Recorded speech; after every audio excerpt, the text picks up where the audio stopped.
I'm Gary Sutton. I'm with Jeffrey Lord here on our podcast today. He's a former member of the Reagan administration. He's a Fox News contributor.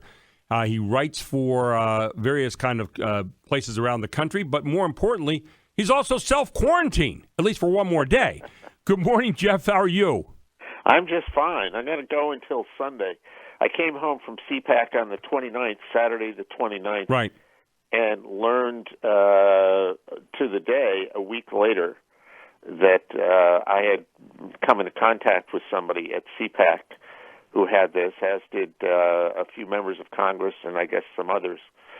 So the incubation period here is 2 weeks. So with 1 week done, I thought, well, I'll just stay inside for one more week. So by Sunday, I'm out.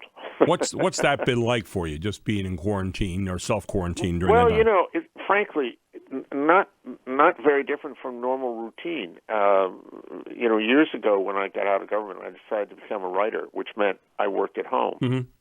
So, my daily routine anyway is to get up, sit down at my computer, and keep writing. Now, the one difference is I don't, with this quarantine, I don't go out to the grocery store or the dry cleaner or, run the sort of normal errands. I just stay inside the house. And fortunately, I was all shopped up anyway. So other than that, there's not too much of a difference. So you're kind of self-contained there and all ready to go. And have you felt okay during that time? Absolutely. Good. I feel perfect. Yep. Good. Let me ask you this question. And I know you've been watching a lot of TV and contributing and talking to people on Fox and so forth. But how do we strike the balance in this country when we have something like this come up between just reacting unreasonably and reacting in a responsible manner? Where along that continuum is the balance that we need to strike? Yeah, I think that's a very good question, Terry. I mean, I think, frankly, let's take a look at this CPAC episode. So there were a handful of us. There were I don't know what the number was this year. They sold out. Last year they had 19,000 people there. Right. So with all the thousands there's a relative handful of us that were quarantined, self-quarantined. One person, and that's because one person had it. Well, there are no reports that anyone else hasn't.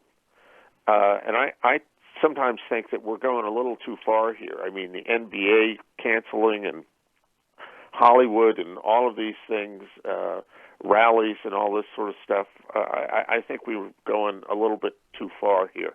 I'd like to see some stories on how many people recover from this. I think we had about 30 people in all who've died in a country of 330 million people. I was reading something again this morning when I guess it was the swine flu, whatever happened in Obama's first year. Right. It popped up in April. 1,000 people died, 1,000 Americans, and he finally in October declared a state of emergency. Yeah. Where was all the panicky media coverage then?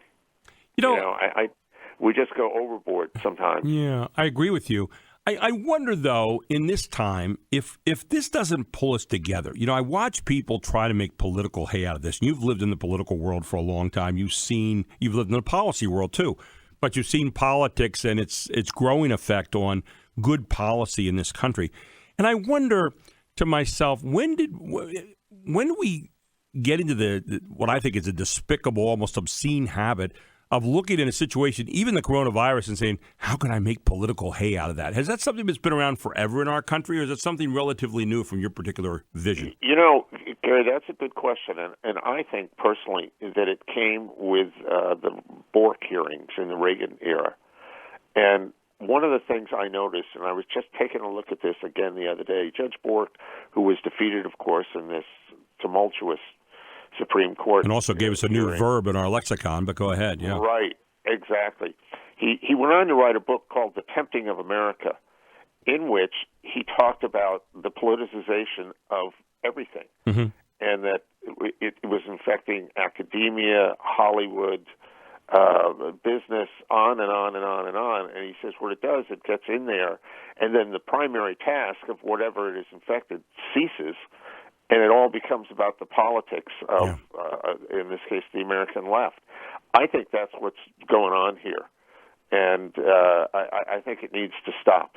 Yeah, if this doesn't bring us together, I'm not sure what will. I mean, at some point in time, if we're thinking about, all right, here's a crisis, how can I make political hay out of this? I think you maybe ought to do a little self-reflection and maybe a little self-quarantine of thought there. How's that sound? Yeah, that sounds very good. And with that, Jeffrey, we appreciate you being with us this morning.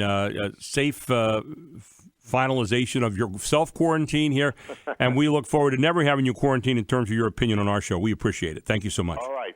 Thanks, Gary. Jeffrey Lord with us here on WSBA, and don't forget to listen to our show 6 to 9 weekdays, WSBA Morning News with Gary Sutton on News Talk 93.9 and 910 WSBA.